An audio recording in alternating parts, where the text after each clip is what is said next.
Right. So we will move on, and Jennifer is also going to be doing this agenda item for us, and it's the Heartland Regional Resiliency Coalition membership. And so this is really to provide an overview of the MOU intended to be entered by the 7 counties and up to 28 municipalities in the Heartland region, as well as other governmental organizations such as the CHNEP. And our CCMP connection is all of the priority actions and quantifiable objectives. Jennifer? Thank you. Well, yes, I'm back. Once again, Jennifer Cotto Salisbury, Deputy Director of the Central Florida Regional Planning Council. And yes, today I briefly want to talk to you all about the Heartland Regional Resiliency Coalition, which includes really the Heartland. And if we can go to the next slide. As you all are familiar, the Central Florida Regional Planning Council includes the 5 counties of DeSoto, Hardee, Highlands, Okeechobee, and Polk. And going to the next slide, we also, just based on so many overlapping resources and economies, we also, for the Heartland, Heartland 2060 and the Heartland Regional Transportation Planning Organization, we include Blades and Hendry, the Heartland Regional Transportation Planning Organization, of which the CFRPC provides the staffing, includes the 6 southern counties there. It does not include Polk, but if we can go to the next slide. As we talk about inland and resiliency and challenges, we are the only completely inland region in the state. We don't have any coastal counties, with the exception of the coast of Lake Okeechobee, a portion of that. But this was I just wanted to highlight this. This was just a couple weeks ago in Bartow, right down the road from our office. And this shows the railroad bridge going over Wilson Avenue and just the amount of flooding in an afternoon storm, which is just one of many examples as we talk about resiliency in the Heartland. Next slide. So we also, in the Heartland, we are home to the Green Swamp, as y'all know, the Peace River, the Lake Wales Ridge, the Kissimmee River, and the headwaters for the Northern Everglades. So as we talk about resiliency, looking at mitigating impacts to resources and also looking at avoidance as well. Next slide.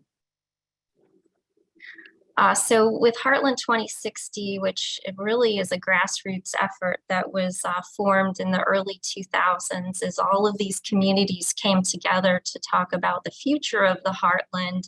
This also built an extensive database of information of where we were headed with regard to population, scenarios for our economy, but also looking at our natural resources and other aspects as well. So Heartland 2060, Building a Resilient Region, has really been the platform for going now forward with the Regional Resiliency Coalition.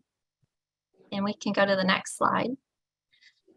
So really the focus of the collaboration and the coalition is looking at those natural disaster threats that we face: flooding, wind damage, extreme weather.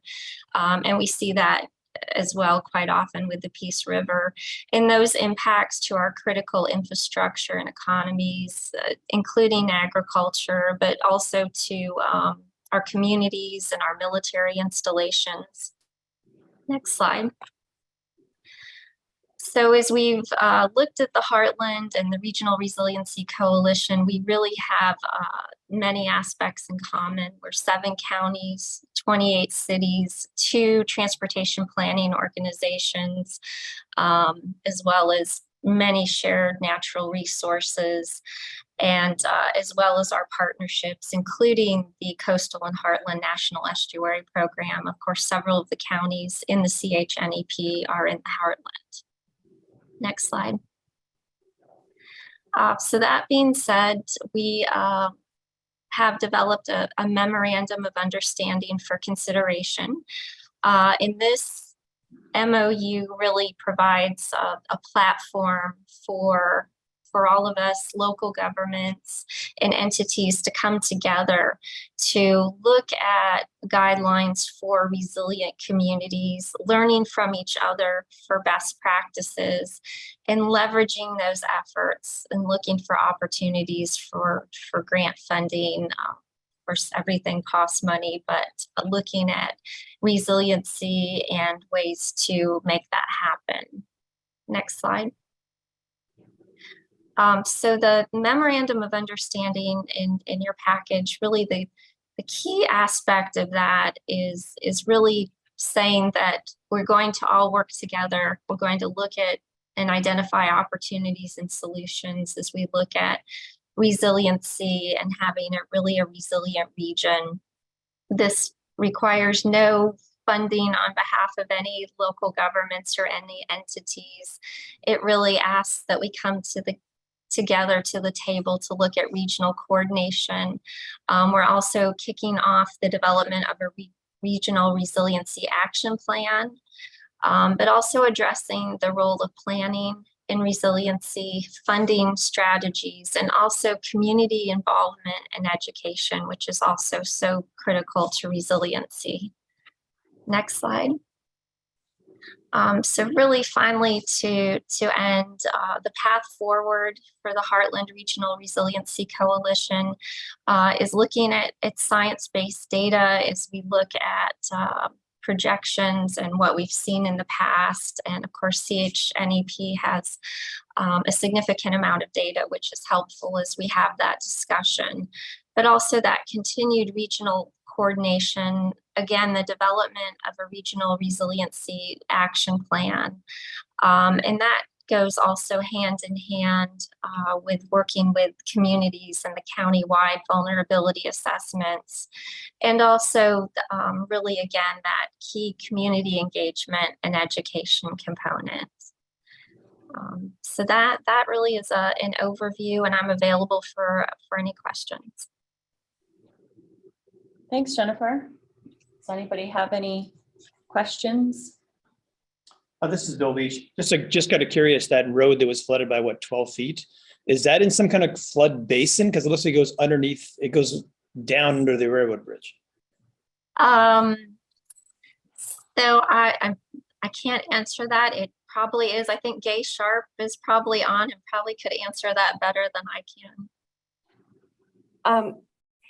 It actually is more of a closed basin right where that is, and the runoff there does go to that lower area.